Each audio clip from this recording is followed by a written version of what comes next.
Ladies and gentlemen, our program will now begin. Please welcome to the stage, Dr. Bowlus.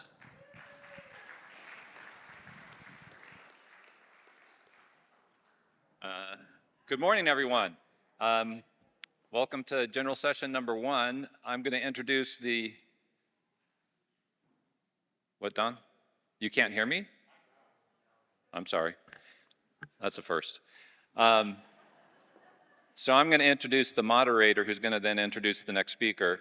So the moderator for the session is David Goldberg, who I've known for a number of years, and David's had a long interest in PSC and was someone that led one of the studies we did, which was to show that the prevalence of PSC in African Americans is similar to the population that each center serves. So it was one of the first studies to show and demonstrate that PSC affects everyone, not just the prototypical patient that we're used to reading about in the textbooks. And he's gone on to do other studies in terms of transplantation related to PSC. He's currently an associate professor at the University of Miami, and will be moderating our session this morning. So, David.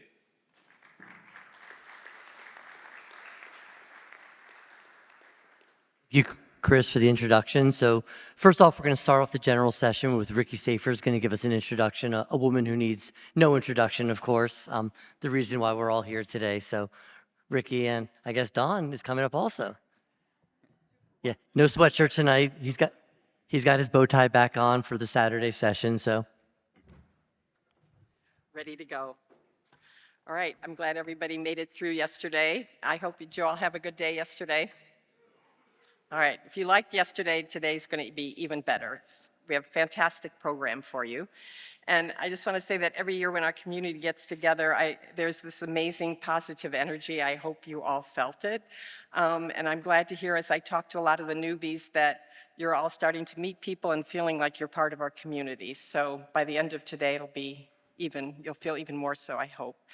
The other thing I wanted to say, so Mother Nature is not helping us. Today is supposed to be 103 degrees, so all our wonderful plans of having lunch outside do not sound very good to us anymore. So we are going to have lunch. We're going to be doing our backup plan. So we're still going to be in our peer groups, but the peer groups will meet in different rooms, and I think it's in the back of your, no, where did I see it? Oh, I know, it's on the schedule in CVent. Does it say, Mary, does it say? I think on CVent it tells you which room your group is in. It's there, okay, that's where you'll find it. And then the other thing we've moved is the afternoon session, where that's when it's gonna be 103 degrees. We're also gonna do that inside here in the foyer, so. All right, then, Don. Oh, you did all that. I did, yes. We want to thank all of our 270 attendees for taking time out of your busy lives to join us here to participate in the weekend activities. Whether you are a patient, caregiver, or medical professional, sharing your unique perspective is what will make this weekend very successful. So just one more thank you to all our sponsors, community and corporate. You cover about half of the cost for each attendee, so thank you so much. Yep, thank you. Again, some brief housekeeping information. Again, keep watching the CVent app and follow it closely. We have a jam-packed schedule, and just so you know where you're supposed to be at all times, that should do it. Can everybody in the back, can you hear us? Is there anyone who has any trouble hearing? Okay, great. All right, what else? Don, why don't you do that? Because of the extreme heat midday, as Ricky had said, we're moving the lunch inside, and you will be seated in the meeting rooms with the peer groups. If you prefer not eating indoors with others, please take your lunch to your room or to a quiet spot. And today during general sessions, you'll see there's some note cards on the table. I think everybody has one, but we have more, Joanne, for later, note cards. Yeah, more note cards coming. So the way we usually do it during Q&A is that as you're listening to the sessions, just jot down any questions you have, and then we have some runners who are going to pick them up and bring them up to the moderator, and he'll sift through them and ask the questions. So, well, let's see, what else? Yeah. Yep. Okay. We will also be videotaping our general sessions, so feel free to listen without taking notes and knowing you'll be able to watch the videos at your leisure. And also feel free to get up and use the restrooms, or if you need a break and you just need some time by yourself, we have an attendee comfort lounge in Delmar 1, which is right next to the registration desk. So I know, especially for the new people, you may get to a point where you just can't hear anymore for a while, so feel free to just get out and come back when you're ready. Something that I haven't seen, what I definitely want to see, is we have this new exciting offering this weekend from Albert Fung from Toronto General Hospital, and it's in El Viento 2 all day. It's the video 3D. of the liver, and so that should be very enjoyable. Yes, some of you were in his session yesterday, and I know he got raves. So if you haven't had time before, stop by today. It's really amazing. Please mute your cell phones for the day, and if you need to recharge, we have charging stations in the foyer. During breaks and meals, please stop by the exhibit booths and shops. Take a moment to visit the community booth to share your personal stories. And then after the afternoon snack, because our lunch is later, our afternoon snack will be after the very last general session from 4 to 4:30. And then we're giving you 2.5 hours to rest this time before dinner, so live it up. So if you want to go to the pool or visit with your friends, take a nap, whatever, come ready for a big night. We're having Western night, as we said yesterday. If you want to dress up with your jeans or Western, whatever, please do.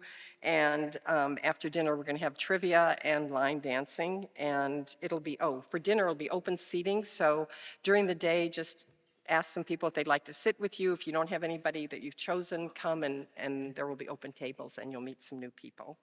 And also think about putting together your own trivia group if you would like. Okay, we're ready to start the first general session. Right. Thank you for listening to us.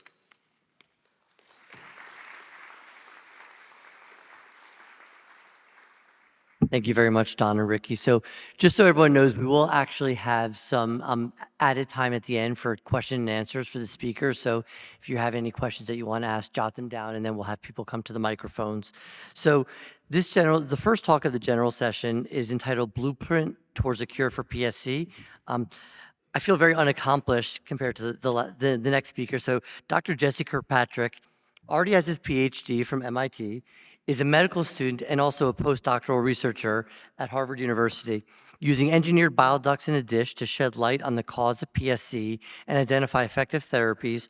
And his goal is to ultimately become a physician scientist caring for patients with PSC in the clinic while working to better understand, diagnose, and treat PSC. He is also a member of the PSC Partner Board of Directors, has a family member with PSC, and for those who are looking for a line dancing partner, I learned Dr. Kirkpatrick is also an accomplished ballroom dancer, so he does it all. Thank you. Well, thank you for that very, very kind, too kind introduction. I appreciate it. I would love to dance with anyone who is interested, but I haven't done a lot of line dancing, so I hope that you have closed-toed shoes. It's an honor to be here, to be able to speak to all of you.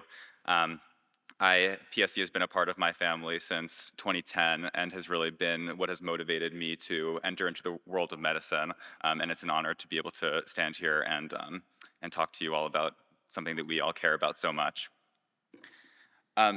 So, as you probably picked up from the talks that you've seen so far, finding a cure for PSC is complicated. It requires researchers, physicians, industry, regulators, and of course, all of you patients and loved ones. But what I've learned over time is that it also requires a structure that can hold all of these moving parts together and keep them relentlessly focused on the thing that matters most to all of us, which is finding a cure for PSC. And that's where PSC partners and our community comes into play. So we started putting the blueprint together as a way to visualize the many steps that are needed to find a cure, and to use it as a framework to ensure that everything that we do as an organization brings us as effectively and efficiently as possible towards that goal. The blueprint is not yet complete, but I did want to share a draft of it with you all today to give you a sense of what we see as some of the most important steps in finding a cure, and how all of the incredible initiatives that PSC Partners is pursuing and that you've been hearing about fit into it. So hopefully it will demystify some of the acronyms and some of the research and all these disparate pieces that you've seen, and help to put them into one cohesive framework. So the blueprint starts at the end, which is the one thing that we can really all agree on, which is the need for an effective therapy and a cure for PSC. And so when you start working backwards, you realize that in order to have an effective therapy, you need to have clinical trials. In order to have clinical trials, we need to develop drugs that can be tested in clinical trials. In order to develop drugs, we need to identify a drug target, something that goes awry in PSC that we can help to fix using a medical therapy. We need to develop some kind of a system that we can use to test those drugs, be it cells in a petri dish or mice that resemble patients with PSC, in order to test drugs before they go into patients. And we need to have a biomarker, which is something that you can measure in a patient who's receiving treatment for PSC that tells us whether or not that drug is working. And of course, all of this requires a lot of research. And I put in here PSC-specific research because that's what we need. We need dedicated scientists who are working specifically on PSC to answer these questions. And so how do we get that done? We need to ensure that we incentivize different scientists from disparate fields to work together towards the common goal of curing PSC. We need to be able to recruit top talent to study PSC, in addition to all the incredible researchers and scientists who are already working on this disease in such a devoted fashion. We can establish what we call centers of excellence, which are centers that bring together physicians, scientists, and other players who are specifically focused on PSC in these centers that have these well-validated models for working on PSC. Of course, all of this requires funding. And one way to increase funding is to increase awareness of our rare orphan disease. But this is just one piece of the puzzle, right? The research and the drug development, the research is really just one piece of the puzzle. There's also all the logistical components. So clinical trials, they're really difficult to run in rare diseases. There aren't that many of us. It's difficult to find patients who fit recruitment criteria and eligibility criteria for clinical trials. So how can we overcome some of those hurdles? Well, one way is to create a centralized registry that has a kind of that keeps track of all the patients in the US or around the world that have PSC, and can help match them with clinical trials that fit their need. We can also incentivize drug companies to pursue drug development in a rare disease like PSC, which might not have the same financial upside as a more common disease. And one way that that we've thought about doing that is this new model that's emerged from the cystic fibrosis world called venture philanthropy, where patient organizations like our own can provide early stage venture funding to help support early stage drug development, which can help accelerate the development of drugs for PSC, while also potentially providing a financial return to our organization that we can then feed back into the research and development process towards developing an effective therapy. So this is really just the tip of the iceberg, and I'm sure that all of you out here can think of ways that we could build this out further. But one thing that I did want to point out is that PSC Partners is already doing a lot of this. And this is the part where I'm hoping to kind of demystify some of the acronyms, although I realize that it might make things more confusing, so bear with me. So the grants program is something we've been doing for more years than I've known about PSC. And the goal of the grants program has been to support this early stage research and development to incentivize folks to come into the PSC world. And I'm sure that the scientists and researchers here who work on PSC could attest to the value of those grants in allowing them to pursue that research. The PROM project, although I feel like we might be calling it something different now, which is, what are we calling it now? Thank you. The PSC Symptom Assessment Program, which is a way to ascertain, to understand the lived experience of patients with PSC and understand what the symptom burden looks like as a way to use patient-reported outcomes, aka symptoms, as a potential biomarker for clinical trials. In addition to measuring, your liver stiffness or your alkaline phosphatase, clinical trials can also use these patient-reported outcome measures to understand how a drug improves the way that you feel and function. The WIND PSC initiative also has multiple objectives that all fit on this blueprint. One of them is to help to develop these biomarkers, as I mentioned, these measures that can be used to tell us whether or not a drug is working. And it also aims to develop what we call a synthetic control arm. A synthetic control arm being a data set that kind of tells us in a set of patients who are untreated with PSC, what does the progression of their disease look like over time? And this can potentially be used in exchange for a placebo arm in clinical trials, which can really help to incentivize drug companies to want to pursue trials in PSC because it makes recruitment a lot easier and it lowers the cost. And then finally, you heard a lot about the registry yesterday. Rachel gave an amazing and very colorful presentation about the registry. It's been an invaluable resource for allowing patients to be connected with clinical trials that could potentially improve their lives. So, as I mentioned, this is the tip of the iceberg. And what I would really love to do would be to take a moment and poll the audience and get a sense of what do you feel is missing from this blueprint? What's something that you've thought about over the course of your experience with this disease that has made you think, well, if we could just do this one thing, that would bring us one step closer towards a cure? Or something that you could see as being able to draw a straight arrow to one of the boxes that I showed on the previous slide, or towards that cure for PSC. So what I'm gonna ask you all to do, let's see if this works, it's an experiment. Pull out your phones or some device and go to pollev.com/PSC23. You can also use your camera and hold it up to that QR code to scan it, and it'll take you to that URL.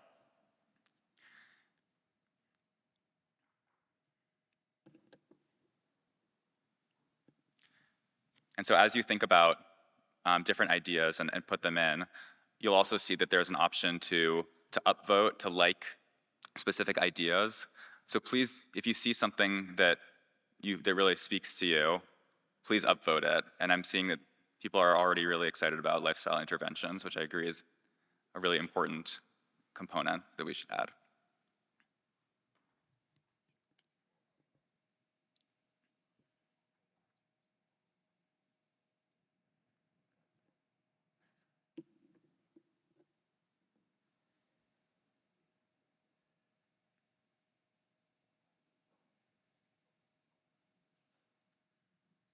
And if you scroll down on your browser, you should be able to see all of those responses and add your likes.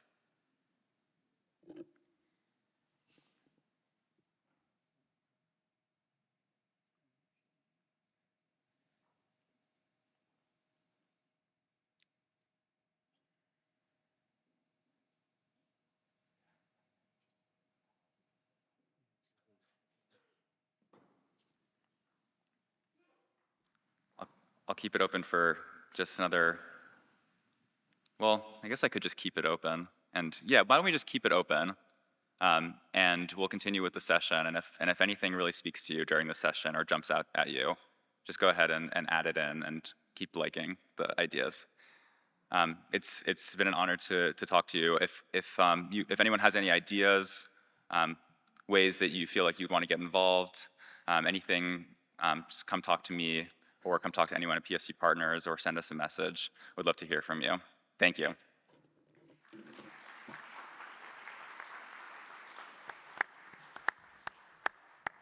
And just one thing, it seems like diet and lifestyle got a lot of thumbs up, so make sure to go to the afternoon session where Dr. Jennifer Lai is going to be talking about PSC diet and nutrition, highlights and insights. So I think a lot of people are going to be very interested in that, so start getting your questions ready for Dr. Lai. So the next two speakers obviously need no introduction because they got many introductions yesterday, Drs. Christopher Bowlus and Dr. Joshua Korzenik. So before all of you joined us, we all spent a day and a half here as part of the PSC Partners International Collaborative Research Network discussing ideas and ways to sort of move forward with research beyond what was just discussed on that blueprint. And for the next 20, 25 minutes, Dr. Korzenik and Bowlus will be giving us highlights of that. And again, there'll be plenty of time for Q&A afterwards to really ask any questions, things that we may not have thought of from the physician perspective, or the research perspective that is of interest to you. So thanks very much, David. Thanks, Jesse. And Jesse really set the broader blueprint when what was going on before you came here was really bringing together a broad group of researchers and other stakeholders to try to figure out how do we really drill down, how do we get to a point where we can advance the field with some sense of urgency. So it was a scientific convening.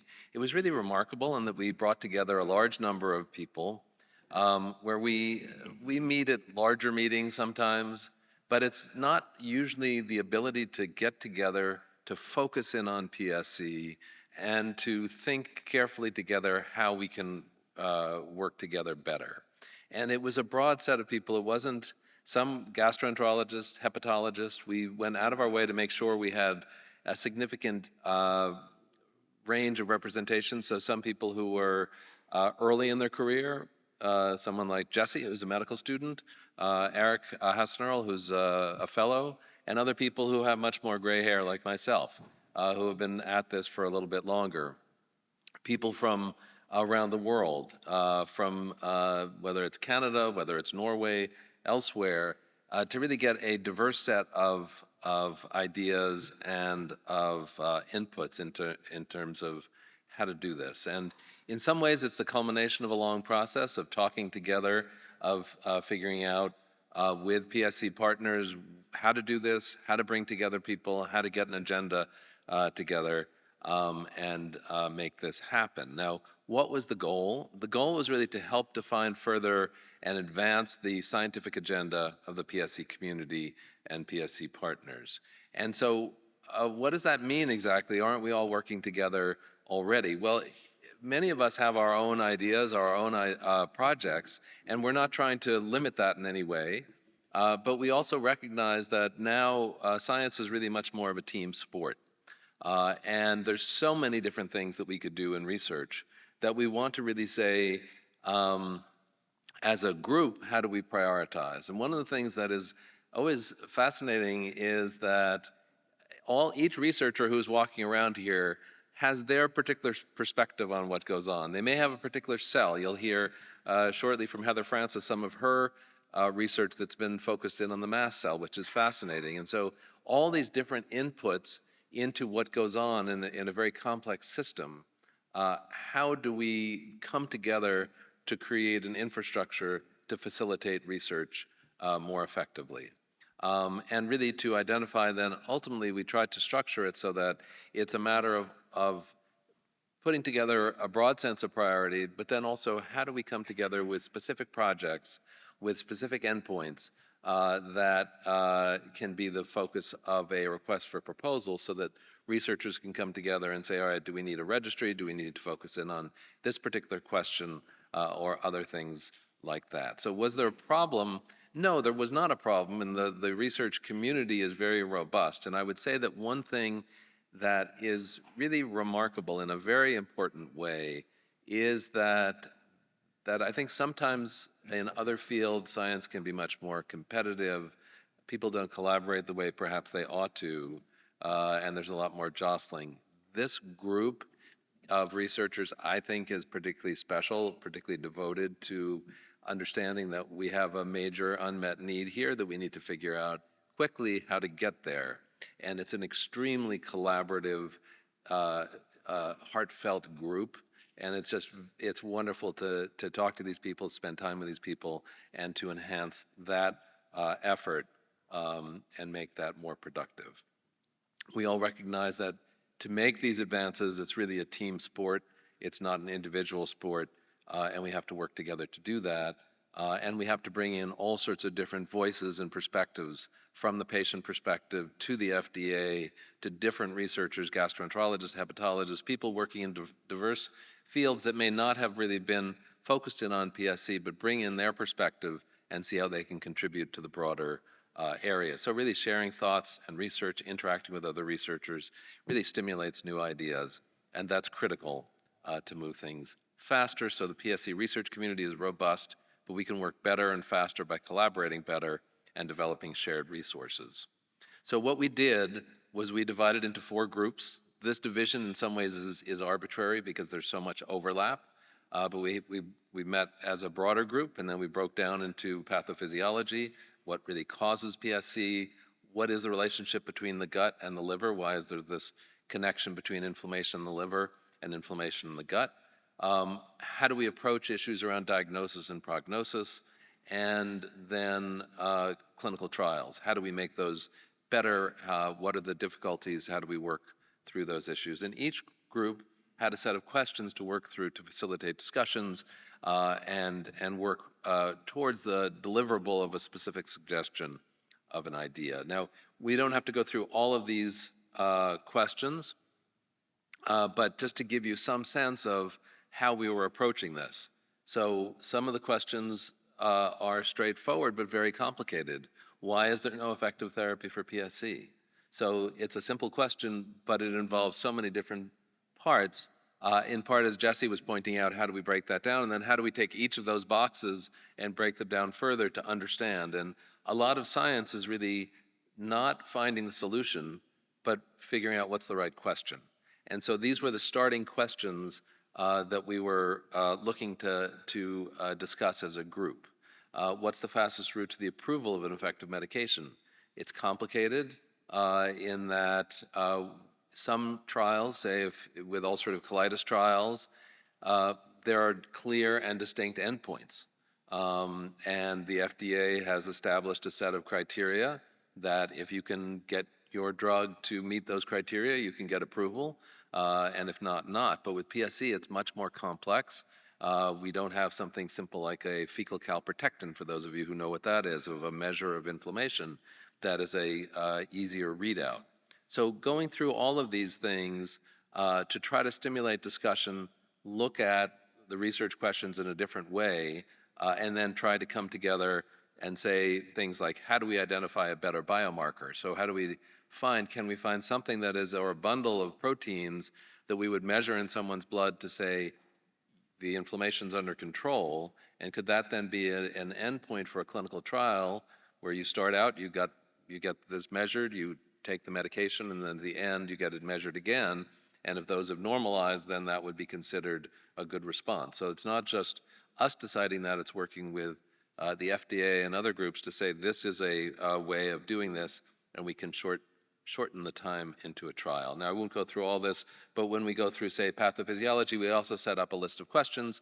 As an example is, what are the knowledge gaps in better understanding the role of immunology and inflammation in PSC? Well, that's a huge question. And so the group sat down and both considered the questions, but really then began to think of how do we answer that, not just by a theoretical study that you would do, but what are the resources you need, not just in terms of funding, but do we develop a biobank? Do we develop, what type of biobank do we do? What type of samples?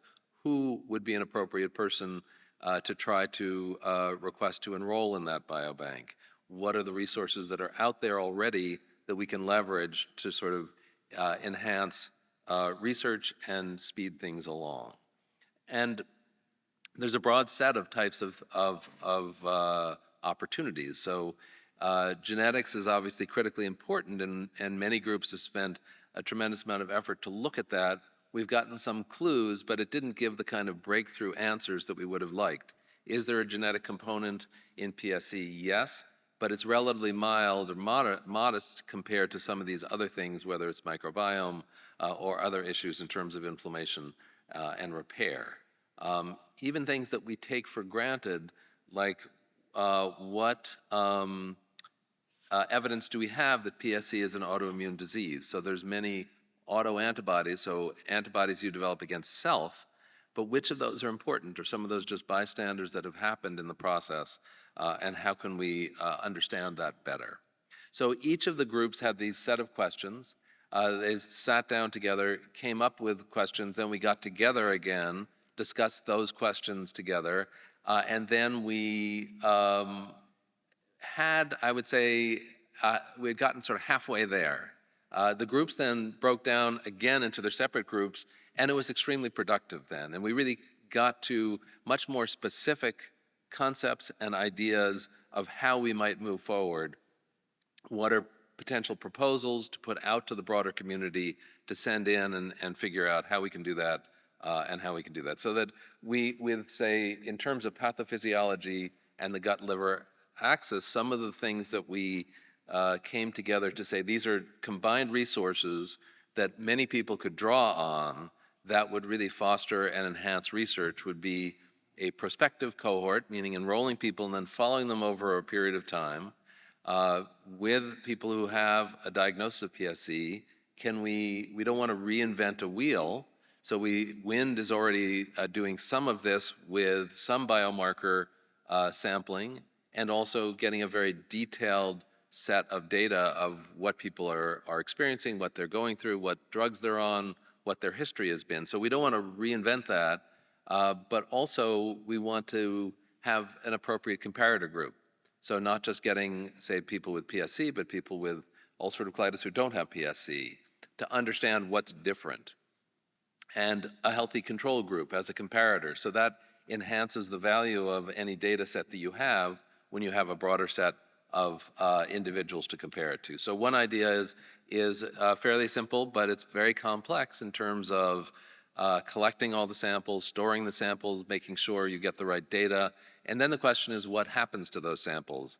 What researchers and really figuring out governance of it? Who gets access to it? What types of studies we should prioritize in terms of doing that? And with all these omics approaches, how do you do that? How do you analyze it? What's the best way? So this is just the beginning of this, but beginning to say what's the most productive thing that could help numerous aspects, numerous questions that we're trying to answer. So this was one. The second is really, can we think of a group of individuals with ulcerative colitis who don't have PSC and follow them prospectively? So follow them going forward and then saying, well, who goes on to develop PSC? So it's a daunting prospect because if PSC is 3 to 5% of people with ulcerative colitis, it takes a big group to follow. But there are cohorts out there. So the Crohn's and Colitis Foundation has something called SPARK that a number of us are part of, where they have 5,000 people, about 3,000 with Crohn's, 2,000 with ulcerative colitis.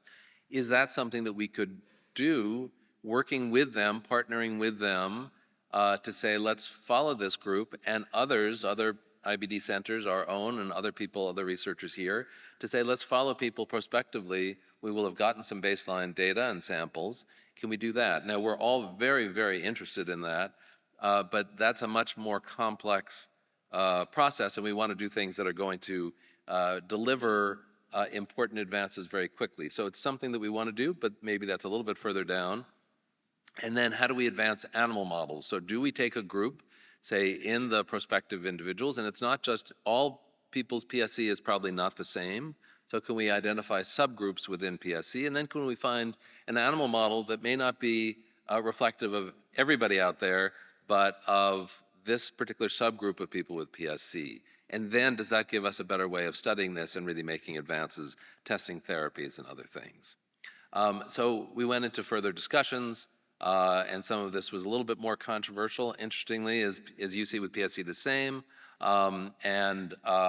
These, though, were very productive conversations and have really advanced this further. And I think that we're very interested now in working together to develop a cohort of PSC patients, obtain samples, and particularly then deciding what types of samples, working with WIND, working with Spark in Crohn's and Colitis Foundation, and really seeing whether numerous groups of researchers can use this and really turn this into a much faster process. So I will stop there and turn this over to Chris, who'll talk about some of the discussions in his group as well.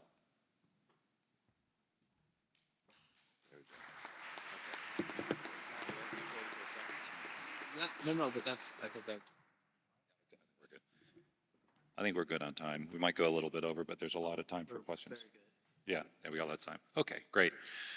So I'm going to talk to you a little bit about what we came out of the two other groups that are a little more clinically focused, and that is the group that was discussing diagnosis and prognosis, and then the fourth group, which was clinical trials and endpoints. So let me just review what were considered the unmet needs in the field for diagnosis and prognosis. So first of all, the diagnosis of PSC. I think you all know that it's based primarily on the images we see on MRCP, the cholangiogram. And this is open to interpretation, and in most cases, or many cases, it's pretty obvious. It's clear to the radiologist, it's clear to the hepatologist or gastroenterologist that this is PSC. Someone's got IBD. It's quite simple. But there's a large percentage of patients in which it's not so clear. In fact, I recall a case just from a week or two ago. He'd had multiple MRCPs, he'd had cholestatic liver tests, he had IBD, yet his MRCPs had been read. Maybe there's something there, maybe not. And we got one finally, and the radiologist, who I really trust, said it was normal. And then we went back and looked at it again, and there were some subtle findings there. So why don't we have a test that's better than just our interpretation of an image to make a diagnosis? So we need better tests for that. The other part of diagnosis, as you all know, is that we're always keenly aware about the risk of developing cholangiocarcinoma or bile duct cancer in PSC. And currently we do that by doing repeated MRIs and maybe a blood test called CA19-9, but neither of those we think are particularly effective, and we need better tests to screen for and to diagnose cholangiocarcinoma. And then in terms of prognosis, how is someone going to do over time with their disease, which is quite variable? We have certain models like the Mayo Risk Score you might have heard of, which is really good. All these models are really good, excuse me, at predicting or understanding the risk of an individual for going on to needing a liver transplant within about 5 to maybe 10 years of that time. But when you get further out than that, they're not so good. And so we're not very good at accurately predicting how people with early stage will do over the next 10 to 20 years. Which of those patients are going to stay early in their disease and which ones are going to progress. So we need better biomarker tests which may predict who is at more risk of developing progression of their disease. So that's sort of the umbrella and the ideas that were discussed, and there were presentations during these meetings too. And one of the talks was a study being done by Michael Lee at UC San Francisco and being funded by PSC Partners by one of the research grants. And this is the novel proteome-wide autoantibody discovery in primary sclerosing cholangitis. I'm sure you all understand what that means. It's a mouthful. So antibodies are produced by our immune system against foreign proteins, but sometimes that doesn't work right, and we start producing antibodies against our own proteins, and that's what we call autoantibodies. And they're used to characterize lots of different autoimmune diseases. In particular, if you think about a related disease, primary biliary cholangitis, or PBC, since the 1960s, we've known that those patients develop what are called anti-mitochondrial antibodies, or AMAs. And in that disease, we make the diagnosis in 90% of the cases just based on the blood test. They have abnormal liver tests, they have an AMA, they have PBC. We don't have to do a liver biopsy, we don't have to do MRCP, so there's no question about it. So the idea is to try to get to something like that in PSC. And so they're using a technology called phage immunoprecipitation sequencing, which allows them to take someone's blood and screen over 20,000 proteins for these antibodies that might react against them, and try to identify very specific antibodies to proteins that we might not otherwise think about. And so that's one way we might get to a better blood test, and that's kind of research that's going on currently. In terms of the cholangiocarcinoma question, there's been recent work looking for biomarkers or blood tests that might pick up cholangiocarcinoma early before we can detect it on imaging, and even before it truly develops. And this has been work done by Jesus Benales, who was here at the meeting, using what are called extracellular vesicles. These are little pieces of cells that circulate in our blood and carry proteins with them, and are good ways to identify cancerous or early cancers because of the proteins that are being, in these extracellular vesicles, being shed by those cancer cells. And they've shown in an initial study that they can detect these extracellular vesicles containing proteins in patients with PSC who later go on to develop cholangiocarcinoma, but they can detect them before the cholangiocarcinoma is actually detected and diagnosed. And this is sort of an early proof of concept study suggesting that this might be a valuable tool. And so right now there's need for further testing and validation of this technology, as well as maybe discovery of other technologies. And a lot of this will build again onto the WIND project. That's why the WIND project is so valuable for us, because that will be a project in which we'll collect the blood samples, follow these patients over time, and be able to determine if those patients that do develop cholangiocarcinoma, were these markers present prior to the diagnosis. And eventually what we thought was a priority was commercialization, or really, how do we get these tools that we're developing out into the clinic? We see often these tests being developed and published, and it does the investigator great because they put it on their CV and they get promoted, but it doesn't help the patient if it doesn't make it out into the clinic, right? So we have to think very practically about these things. How do we get these things out into the clinic? So that was, I think, a top priority for us in terms of where do we need to focus our attention, is really on some of those biomarkers for cholangiocarcinoma.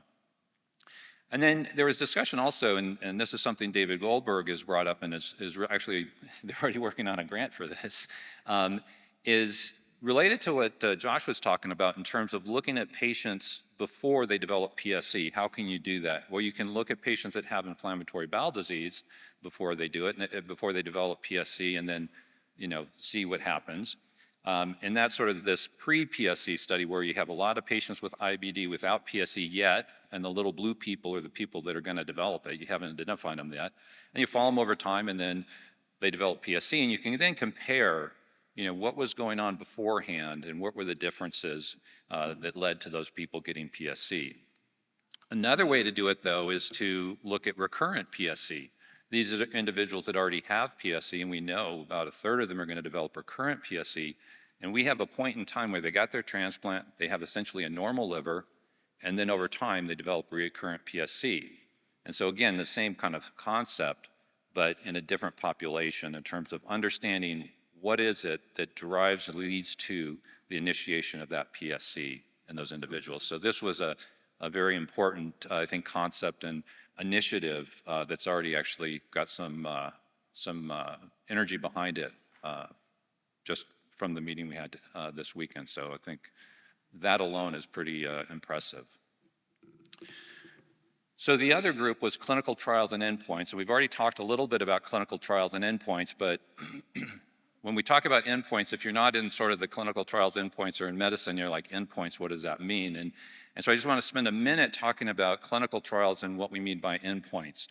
And so everybody understands that this is not so simple as just giving some people medication and saying, oh, look what happened. They did great, they did wonderful. It goes through a very specific development process where there is, I think Jesse was talking about, there's drug discovery, what are we going to target? You have to make sure it works and is safe in sort of some preclinical models like in mice. And then you move it into humans in early phase studies eventually getting to a final phase 3 study where you have to show that it's both safe and effective. Once you can determine that it's safe and effective, and those are relative terms we struggle with, then you can actually feel confident that that's a drug that we want to start using for the treatment of any disease. And there are lots of people involved in this, and including patients, the funders from the federal government, the FDA oversight, institutional review boards, academics, the physicians, and patients all. And it's very important to recognize that the highest standard that we use to understand whether something's effective or not is putting it through what's called a double-blind, placebo-controlled, randomized trial. So double-blind means neither the patient nor the investigator physician knows whether someone's getting the active drug or a placebo. And that's, it's a placebo-controlled trial. It's randomized, so patients are assigned to treatment just randomly by chance, and no one gets to choose who gets what. And so if you do that, then at the end of the trial, you can then unmask it, unblind it, so then you look and say, well, these patients that got the placebo compared to these patients that got the actual drug did better, worse, the same. And what we want to know is that the patients that got the drug actually did better than those that got the placebo. And was the drug safe? And you don't know that just by individual experience. So you need to do it in this kind of very rigorous fashion. But the question becomes, what does better mean?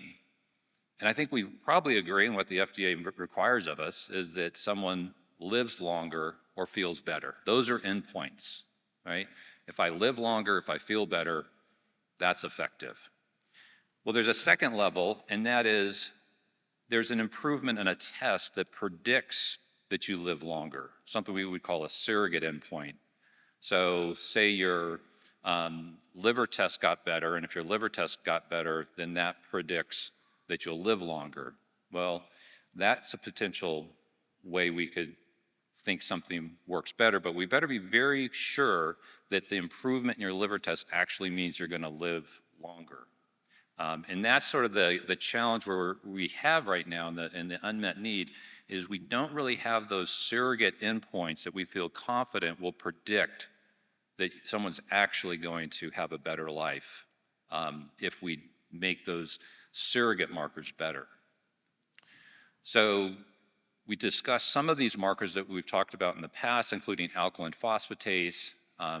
We know that it's variable within an individual. It can go up and down without doing anything, so it's hard to know whether a drug is having an effect. And it's not that strongly predictive of how someone's going to do. Liver biopsies are really good in terms of telling whether someone's going to do very well, but most patients don't want to have a liver biopsy as part of a clinical trial, and I understand that's very understandable. But there are these non-invasive measures of fibrosis, things like FibroScan, which I think many of you have had, as well as blood tests, something called the Enhanced Liver Fibrosis Test, or ELF test. And these are correlated with survival and outcomes, but we need to understand better what changes in them would mean in terms of whether that would be meaningful and a meaningful benefit to somebody if we did have induce a change in them, or at least prevented them from getting worse. So the two main initiatives that we came away with regarding this was that we already have data existing that we could analyze to determine what a change in FibroScan would mean. We do it routinely. There's lots of data we've already collected, and so a really low-hanging fruit for us is really to just go in there and do the analysis. And we have the expertise of Bettina Hansen at the University of Toronto, who's very capable and could easily do this. I say easily. She may not agree it's so easy, but anyway. So we could get some feeling of, and further validation of FibroScan as a surrogate endpoint. The ELF score is a little bit harder because it's not available in the United States, or just recently became available in the United States. So we don't have the data yet for this, at least outside of clinical trials. And so that's something we'll be wanting to collect, but it may be some time before we have good data to be able to use that as an endpoint. But we feel very strongly that that's likely to be part of this surrogate endpoint we're working towards developing. In the second part of the discussion, we had a talk by Donna Yvonne, who's working on the symptom assessment project that you heard about, understanding how patients experience PSC in terms of their symptoms, in terms of its scope, intensity, duration of these symptoms, and developing tools or questionnaires that can capture these symptoms in an objective way. And that's an important endpoint as well, right? You either want to live longer, or you want to feel better. How do you measure that someone is feeling better? And the way you do that is what are called patient-reported outcomes. And that is asking patients very structured questions which you score, and you ask the same patients the same questions, and you can then objectively measure how they're feeling and see if there are changes induced by your therapy. So that's an ongoing project, but there's some other things we talked about that are somewhat related to that, but which we're currently not exploring. And one of these is the bacterial cholangitis that can occur in patients with PSC. And that's an infection that occurs in the bile ducts because the bile is obstructed and can't flow. And I'm sure many of you have experienced this. And the typical symptoms we think about is a pain in the right upper quadrant, the liver tests go up, there's fever, and what we heard from Donna was that patients oftentimes describe this as a flare of their PSC. And it's not always the symptoms that we think of as physicians. Sometimes it's fatigue and no fever. And there's a whole constellation of symptoms that we don't understand. And then we ask clinicians if something's an episode of cholangitis or not. What are the criteria we require? Is it just someone has a little right upper quadrant pain that changed a little bit? How much do their liver tests have to change? Do they have to have fever? Do they have to get better with antibiotics? Do they have to have an ERCP? And we don't even agree amongst ourselves.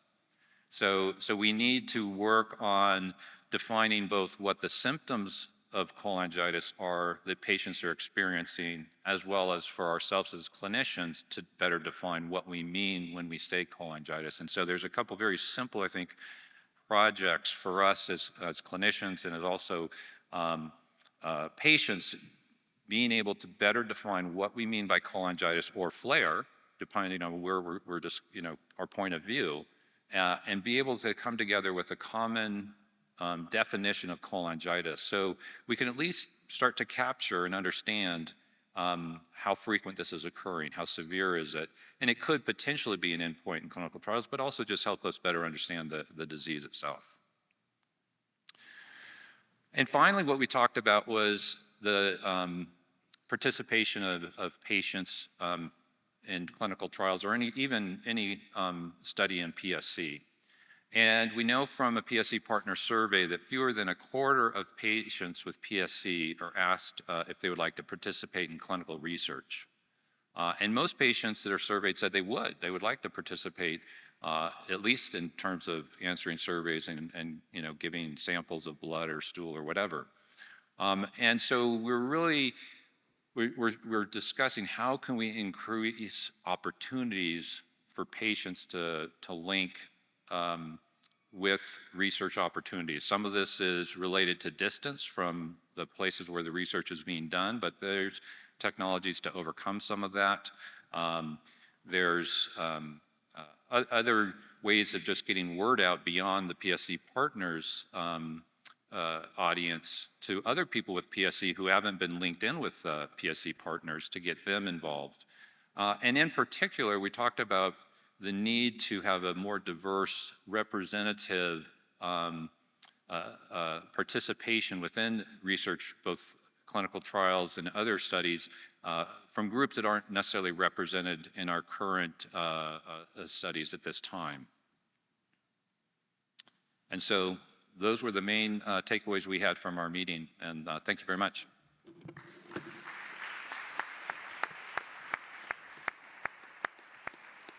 So we now have a lot of time for Q&A, and I guess I have a couple of questions up front. So Chris, you mentioned the patient symptom assessment work that Dr. Devon is doing, or Devon, I'm not sure how you pronounce it. For patients in the audience here who've not participated but may be willing, how might they get information? Because I know that study is still recruiting, and I apologize if I'm But like, how can they get, because I know they're still trying to recruit patients, especially a diverse group. Beyond talking to her, maybe you can raise your hand, how can they learn if they would be eligible? Because I think it's all being done remotely or by Zoom. So, obviously patients here are very attuned to their disease and might be willing to speak with her, so. So I see Donna in the audience there, so maybe Donna, you want to come up to the microphone here and give a pitch. Yes, I would love, can you hear me? Yes, I would love to. There are handouts out in the foyer that have thank you so much, David, you're awesome. Thanks for helping me recruit. There are handouts out in the lobby. Closer to the mic, maybe. Oh, there are handouts out in the lobby with our study email address and the phone number for our study. We're at UNC. We are currently screening for symptoms, so eligibility, if you are over 18, have had PSC symptoms in the last 6 months or year, have not had a transplant or not waitlisted, English speaking, trying to think what my other criteria are. If that meets, if those are your characteristics, please think about reaching out to us in email or phone. From there, we're doing phone symptom screening over the phone. We'll be submitting that data for publication so that your doctors and everybody can learn more about the symptoms you're experiencing. And from that pool of patients, we are carefully selecting folks for in-depth symptom interviews to go into depth about what your symptoms feel like. And that information is going to help us to select, modify, or develop new symptom measures that we hope that someday could be used as endpoints in clinical trials to examine how you feel and function on new medicines. Sound good? Yes. Thank you, David. And for those who don't want to come to the mic and ask the question, you can write it down and we can read it. I have a question for Josh that I assume others were wondering since yesterday. You mentioned in the talk about animal models of PSC, and you mentioned about cat cholangiohepatopathy. Is there any work in, I guess, cats looking at what your cat is suffering from as a sort of model for PSC in humans? Yeah, thanks. So Ziggy is about 4.5. We also have his brother, Louis. So Ziggy was throwing up. We brought Ziggy to the vet and did a bunch of tests. And the vet said, yeah, you've got, Ziggy has feline cholangiohepatopathy. I said, are you kidding? And I said, no, I sort of felt like I was in Candid Camera, for those of you who remember that. I said, well, that's what I research. And so we sort of looked into whether we could get URSO.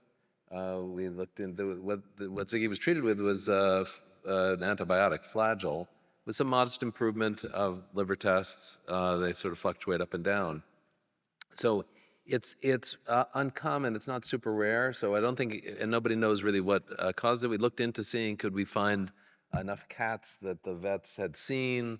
The vet wasn't that interested, and we didn't pursue it so much because there are too many variables. But I think there are, the advantage of an animal model, though, is that unlike a clinical trial and that takes many years to get through the whole process, it's a very controlled environment. You can control what they're eating, and what the different inputs or what medication you're giving, and you can get samples more readily. Consent for a mouse is easier than for a person, and getting to enroll them in trial. The difficulty, though, is it really PSC? So there are many inputs into it. There are models that we have that seem to reproduce it, but is it really getting at what drives it? That may be important, it may be secondary, and it still advances the science to say, well, this is what happens in biliary inflammation, this is the role of the cholangiocyte, and this is what happens. So Ziggy is doing well. He's a little skinny, but he's doing generally quite well. He does have some conflicts with Leo the dog, but that's a different conversation. So we have a number of questions. We'll try our best to get through all of them. So one of them, just so the ELF score, someone, Dr. Bowlus has spoken about, is a blood test. It's now available in the U.S. Many labs, I think LabCorp does it, or Quest, one of them. Yeah, I think one or both do it now. Most insurances will pay for it, so that is a is a good thing. So I'm sorry, did you say most insurances will pay for it? I thought so. Is that not the case? So it's Some? it's currently approved for fatty liver, right? And I've not I've used been doing it in my patients. and they haven't been getting a bill. I've not gotten a bill, so You haven't, but they have not. They have not completely gotten a bill. Fair enough. So I think that's we're kind of at this cusp of, with some of these tests, they may be commercially available, but we're always hesitant to order it if a patient's going to get a few $100 bill. So it's still a work in progress. So it might be something we start collecting more on.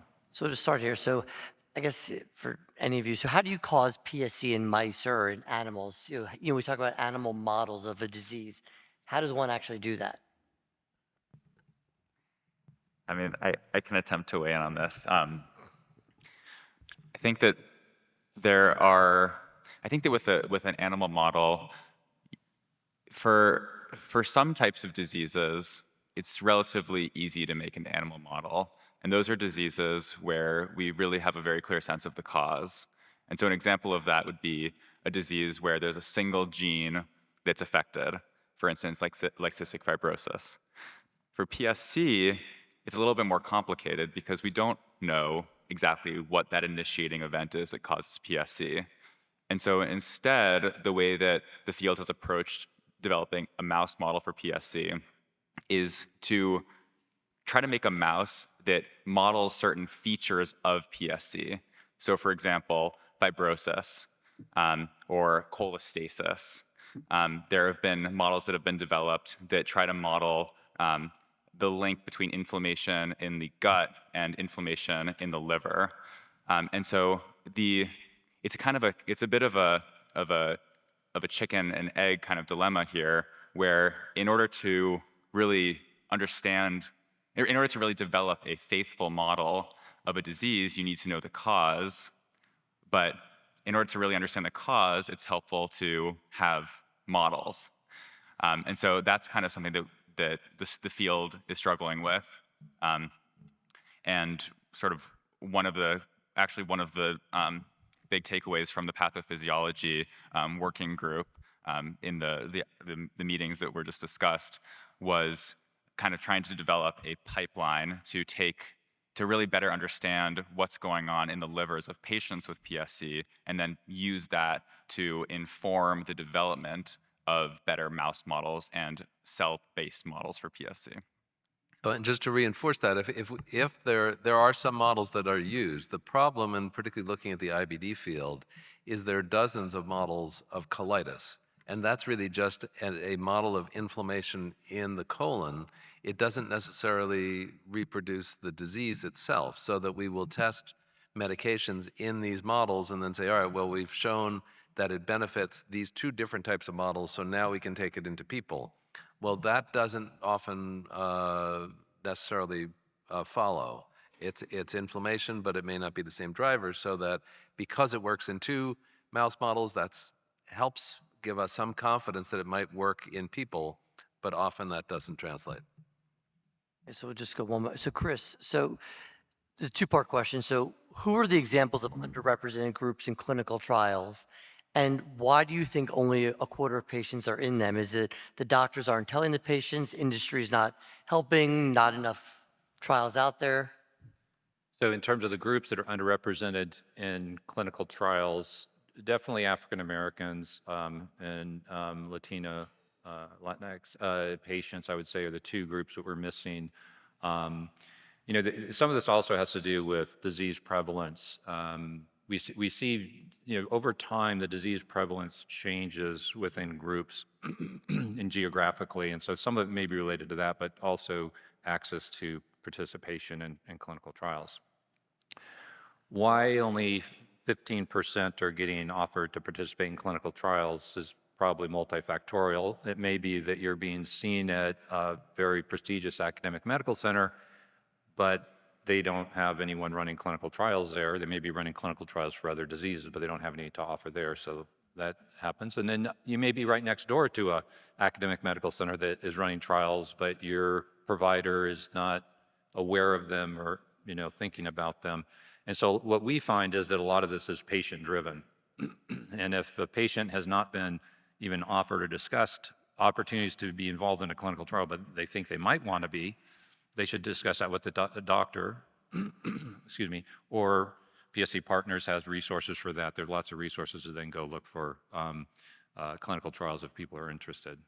And I think that concept of a center of excellence or something like that may help patients know about which centers are doing trials. I think it's a challenge, if you're followed in the community, your doctor may refer you to their colleague or someone they trained with, not knowing whether or not they're doing trials. And I think it's a fair question to ask them, are you doing trials? And if not, who else in the area is? So I think that's very important. I think the other thing, though, is that we need to change how we do clinical trials. Now, this doesn't pertain to all trials, but one of the things that we're doing is we are, that the problem is when you say that you'd like to be involved in a trial, and then you look on whether there's something called clinicaltrials.gov, a government website that all clinical trials need to be registered in. You can put in PSC and see what's near you. And now you may live somewhere where there's nothing near you. And is it feasible to travel 600 miles to get to the center? So typically a study will get 30 sites or 20 sites involved, and then someone will recruit people as best they can in the area. What we're trying to do is do studies where we're working with a nursing organization, and they can go out to your home. You don't have to go anywhere. You don't have to be near a center. The nurse, we would consent you by video. The nurse then comes to your home and gets the blood or gives the infusion and follows you that way. So as much as we're excited about the particular compound that we're studying, what we're also trying to study is saying, can we change the model for how we do research trials so that, yes, you'd have sites, but you'd also open it up to the broader community. And so it's not a hassle or problem of going to some site or trying to find it and even just battling through traffic. Someone's going to come to you. And we'll see if that works. So why are there so many exclusion criteria in clinical trials, especially then once it's approved, it's going to be used in people that may not have met the study criteria? So clinical trials have so many exclusion criteria, but then when they're out in the real world, most of those patients. Right. No, that's a great question. I think so. Each trial you typically will have certain criteria for a variety of reasons, whether that's safety, not having patients that are too sick, and they're concerned that if there's any adverse effects of the drug, it might be not tolerated well. There may be certain things in terms of the endpoints that are being looked for that, for example, we used to look at alkaline phosphatase all the time. So the alkaline phosphatase had to be elevated, and we know about a third of patients with PSC have normal alkaline phosphatase levels. So a third of the patients right there just aren't eligible. In the end, it may be that a drug is approved and it will be limited somewhat to which patients were included in the trial, but then there's generally will be subsequent studies to determine whether it's effective in larger groups of patients. And honestly, it will begin to be used in people that may not meet the criteria just in clinical practice. So a couple questions about, PSC in the context of IBD. And, we say PSC IBD, PSC no IBD, just shorthand to make it easier. But how do you sort of differentiate studies in those with PSC and IBD versus without? And sort of how do trials sort of separate those two different populations? Are they seen as one group of patients, or PSC IBD, PSC no IBD sort of seen as different diseases? So certainly in the IBD community, clinical trials unfortunately typically exclude someone with PSC. The companies tend to be conservative. They don't want to take a risk in some population that may be less responsive. There's no evidence that any particular drug may not work as well for the colitis in PSC, but still they don't want to take a risk. And then they're also concerned that it'll show up as a toxicity or an adverse reaction, a side effect if the liver tests are up already. So in terms of a clinical trial, it's often excluded. Now in our group sessions, we had detailed discussions and a strong debate over whether the colitis is the same thing. Now there's different genes, at least half the genes that seem to be a risk factor for developing PSC are not part of ulcerative colitis. But does that mean they're different diseases? Or does that mean that if you have colitis and you have this genetic variant, you're more likely to develop the liver complication. Similarly, when you look at the microbiome, there are shifts in the bacteria, but does that mean there's a different process, or is it that there's a continuum? If you have just this set of bacteria or you have more concentration of these, is it just colitis or does it go on to develop something else? Some people argue that they're really distinct so that there's clinical presentation is slightly different. So almost always the rectum is involved in standard ulcerative colitis, but about a third of people with PSC, the rectum isn't involved. You'll do a scope, you look in, and the rectum looks healthy. These differences, it's a little bit more right-sided. There are other differences. Does that make it a different disease? Do we have evidence otherwise? And is that important? So one of the things we discussed in the group is, really, should that be our first target of a study, saying, are there differences? Now, people have looked at that. We've looked at it. Other groups have looked at it. When we do detailed genetic analysis or what genes are expressed, what proteins are there, it's very, very similar. So still, in terms of trying to understand that, is critical because is the fundamental driving properties different or is it the same? And so I think from the liver perspective, the tendency is, I think most hepatologists say, no, it's not the same. From the GI perspective, I think most of us say, yeah, it's all the same. So it's in part an emotional issue as well. Just quickly on that question, the other side in terms of PSC trials, including IBD, there's been a shift. When we were first using like simtuzumab, that study, there's concern about the interaction with some of these IBD drugs, and you looked and you see, only about half of the patients had IBD in that trial. It's become much more relaxed on that. I think there's more, as long as the patient's IBD is under control, there's not a concern about that interfering with the PSC trial. So you discussed how obviously having, IBD is a risk factor for PSC, but what are other potential risk factors that have been identified? And is having a family member with PSC a risk factor? And if not, has there been talk of having family members as the comparator group in any studies or natural history studies? So there's definitely an increased risk in family members, but it's still pretty low frequency of finding more than just one affected individual within the family. You often find other autoimmune conditions, and particularly IBD. And that's a great thought in terms of having a comparator group of family members, particularly siblings, ideally twins, in these studies. There are just some, I think, feasibility barriers to that, but it's In terms of the ICRN, people ask, how do patients get involved? And also, is the ICRN or the group engaging with industry and also other regulatory authorities? We talked a lot about FDA, but there's obviously EMA, the MHRA, and others. So can you comment on that? Well, certainly, ICRN is an inclusive group, and I think we want all voices there, so that here at this conference, we had representatives from the FDA, from the NIH, from other organizations.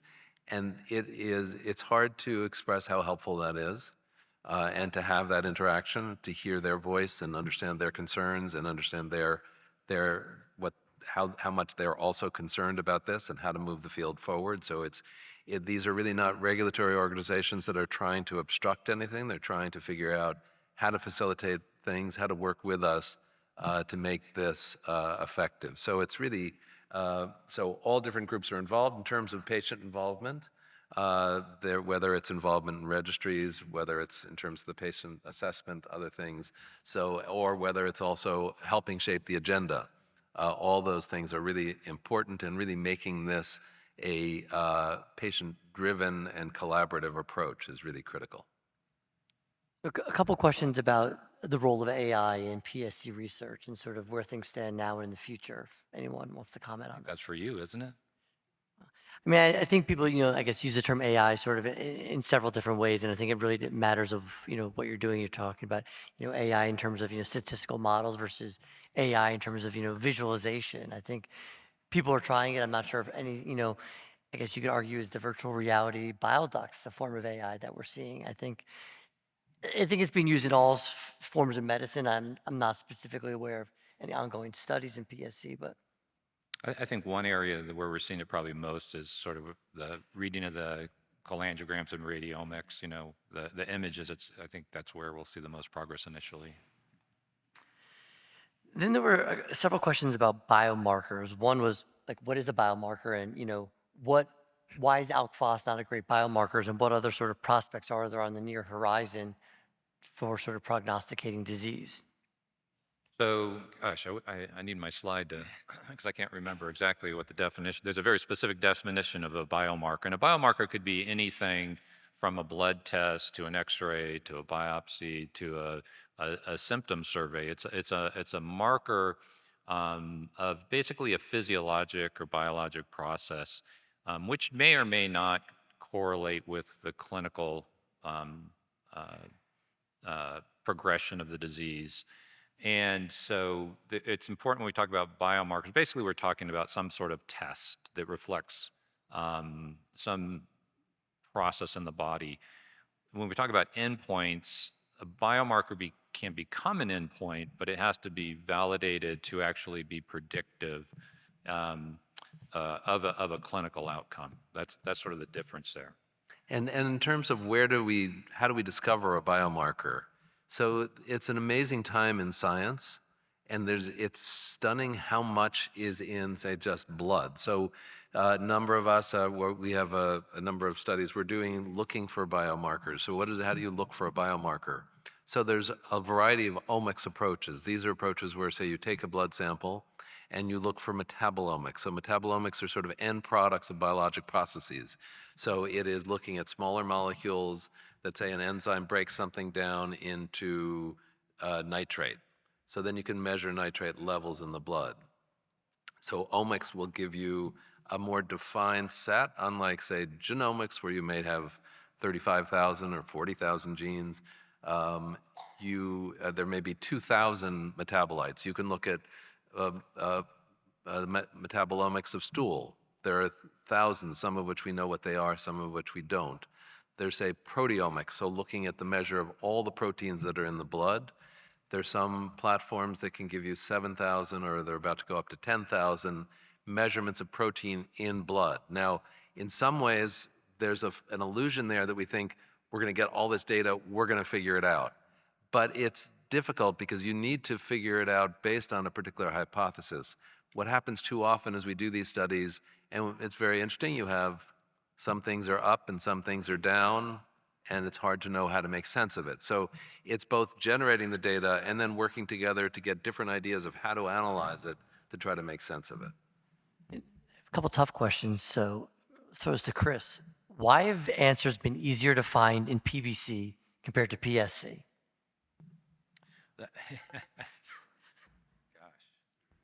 So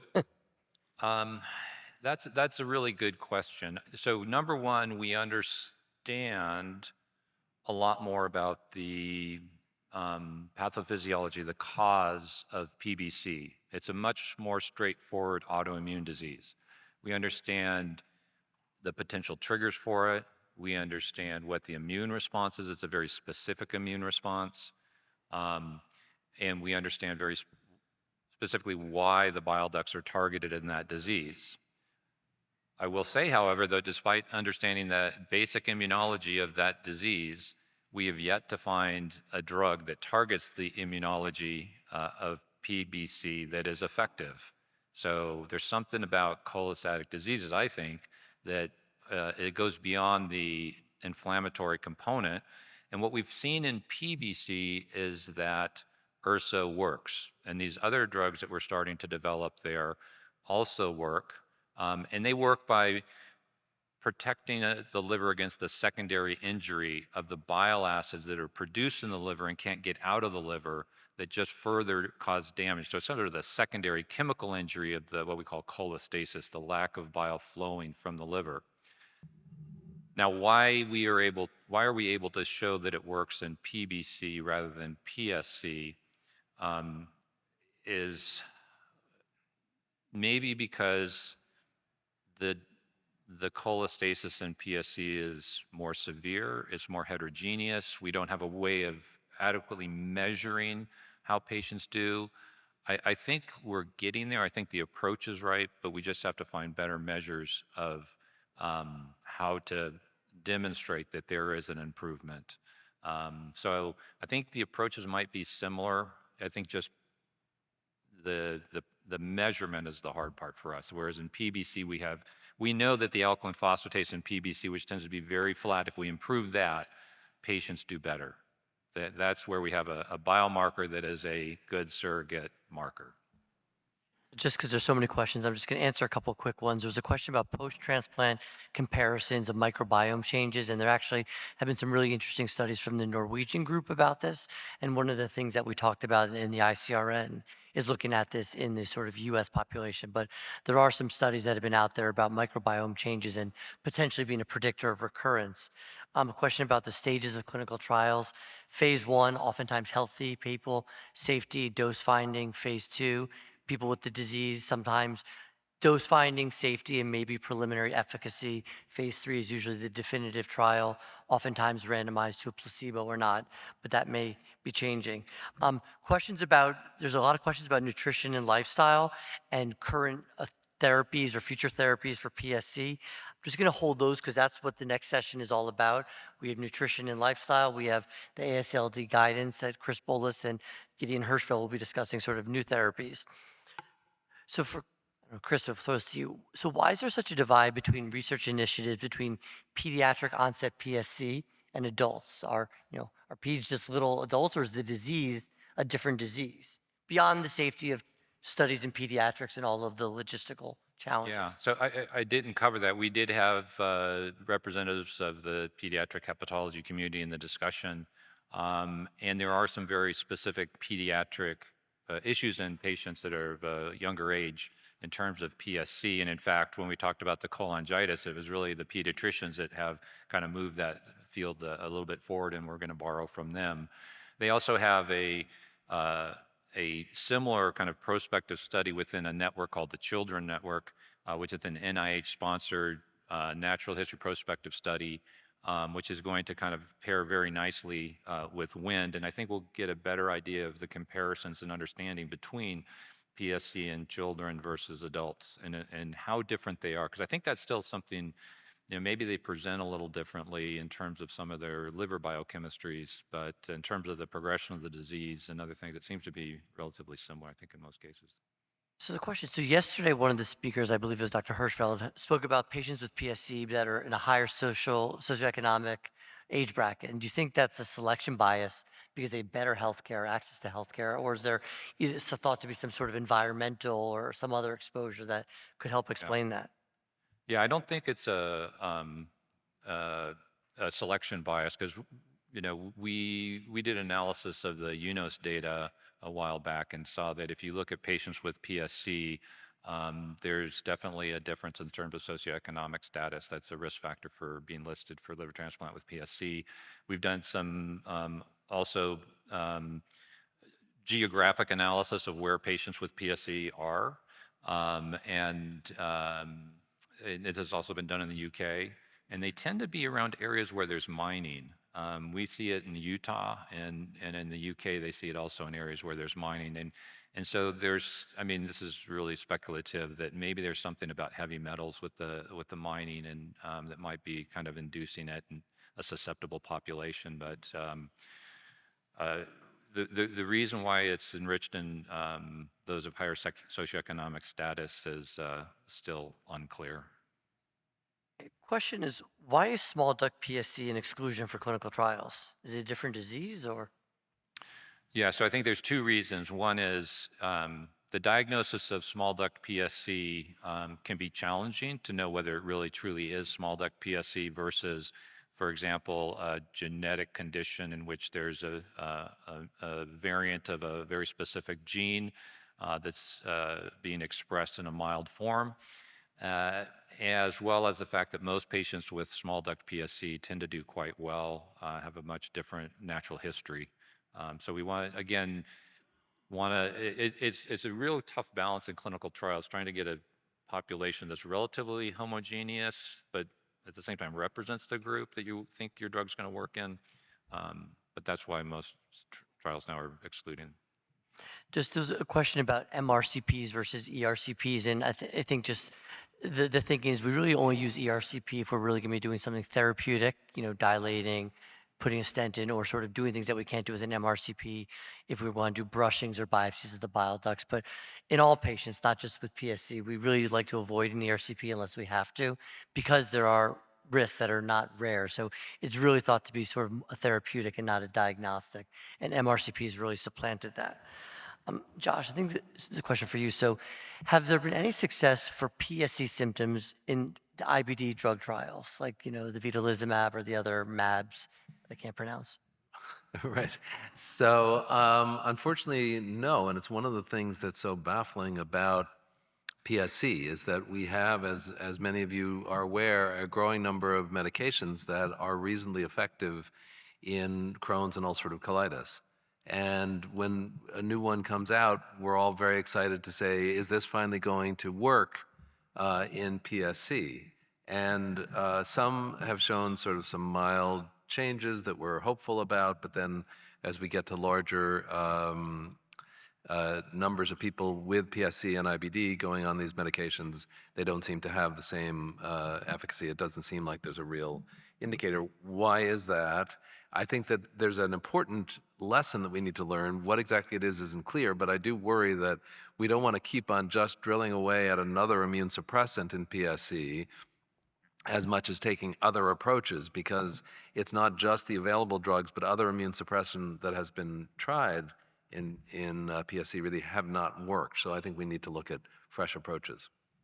A question that comes up a lot with patients, young women, is sort of fertility, and so a question about IVF, and I'll see what my thoughts. I'm curious. So, it's my understanding that PSC per se should not affect fertility and shouldn't necessarily mean someone needs IVF. Obviously, patients who have cirrhosis or advanced cirrhosis may have fertility, and even in the setting of IBD, just obviously those who've had complex pelvic surgeries may be more likely to require IVF, but the disease itself, if controlled, should not necessarily affect fertility to a great degree.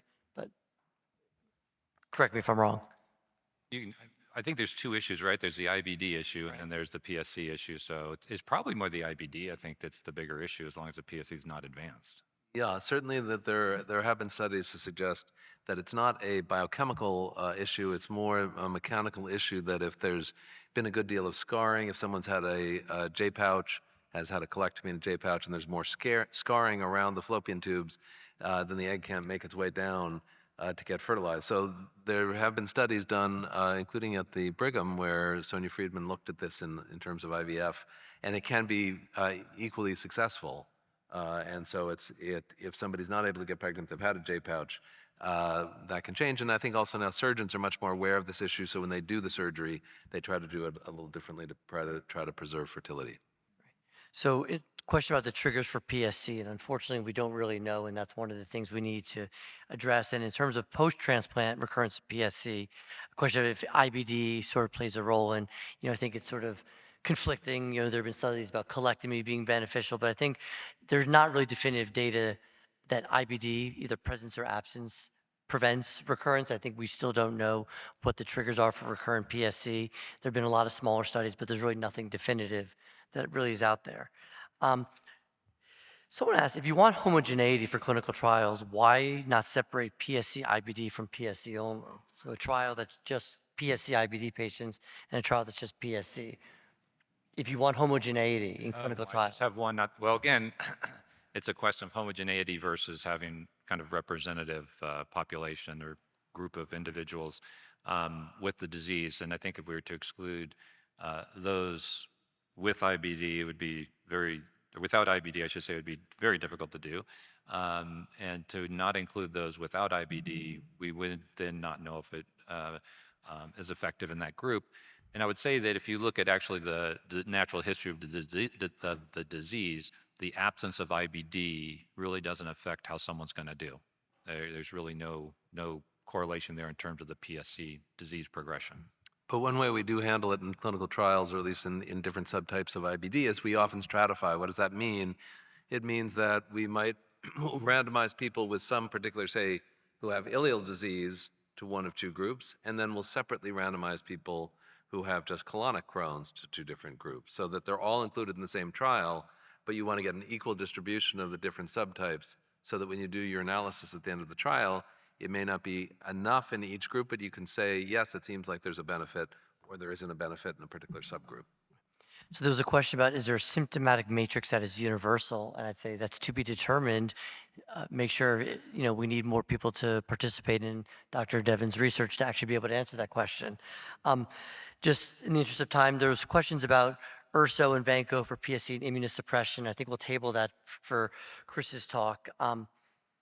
Someone asked about FISH versus microarrays, and what does this mean in layman's terms? And I can't answer that, so I will defer to the soon-to-be double doctor, perhaps. Could you repeat the question? What is FISH versus microarrays? What are they, in layman's terms, what do they have to do with PSC? Got it. Okay, so FISH stands for, right, FISH you're asking? FISH stands for fluorescence in situ hybridization. And where you may have heard of that in the PSC world is in the diagnosis of cholangiocarcinoma. Basically, what this means is that one way to diagnose cholangiocarcinoma is in a patient who has a stricture. Doctors might go in and do an ERCP and take a little brush and get a little brushing of the stricture in the bile duct, so that little narrowing in the bile duct, and then take those cells and look at them under the microscope. And when you look at them under the microscope, you might see that they look different than normal bile duct cells. And that can tell you that they might have something called dysplasia, which is sort of the precursor to cancer. But what we found in our studies, not ours, not mine, I wish, but in people who are smarter and more experienced than my studies, that by the ability of just looking at the cells themselves to detect the early cancer lesions is not perfect. But by using fluorescence in situ hybridization, you can actually use these little fluorescent probes that can bind to regions of the DNA that are associated with cancer. So instead of just looking at the cells, you can get a sense of, do these cells have mutations that are associated with cancer? And that provides a better diagnostic accuracy compared to just looking at the cells themselves. Microarray is a different technology that I think is not really being used much anymore, but it's a way to sequence the DNA. One thing that's being used more now is what's called next generation sequencing, which is just a much higher throughput method to sequence DNA. And these are methods that are used to kind of get a sense of whether there are certain mutations in a cancer sample, or whether there might be certain changes in the DNA in a patient with PSC versus someone who doesn't have PSC. Perfect. So there's a question about sort of stratifying patients on clinical trials, on treatments, URSO, vancomycin. I think we'll defer that to Gideon's talk about clinical trials. And whoever asked this is a perfect final question to end this session. It's also phenomenal handwriting. Looking into your crystal ball, where do you see the state of PSC research and care in 5, 10, or even 20 years? And I did not write that. Someone else from the audience did. So I am genuinely extremely optimistic. I'd be reluctant to put a timeline on it. I think numerous groups are working on very exciting things that we're really also trying to find ways to expedite what we're doing and really operate with a sense of urgency.